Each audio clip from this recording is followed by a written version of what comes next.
Welcome to Guide Guru. We hope this video helps. You start by confirming the essentials. Be signed into a Microsoft account and install all pending Windows updates so system components match the store. Once done, sync your clock and time zone because certificate checks fail if time is wrong. Next, run WS reset to clear store cache. This often fixes launch errors quickly. If the store still crashes, make sure background apps and antivirus aren't blocking store processes before moving to deeper repairs. Now you repair and re-register core components. Open settings to repair the store app first. If that fails, choose Reset to restore defaults. Next, run PowerShell as admin to re-register the store package using getapps package and addapps package.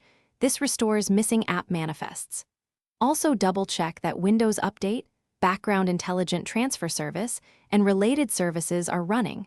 Store relies on them for downloads and licensing. Once these steps complete, reboot to apply manifest and service changes. Finish with system-level repairs and isolation.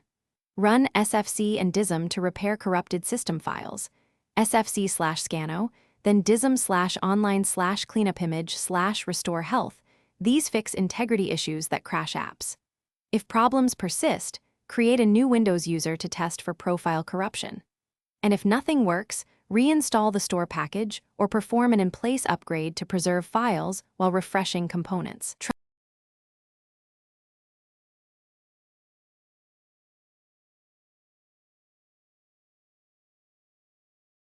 Thanks for watching.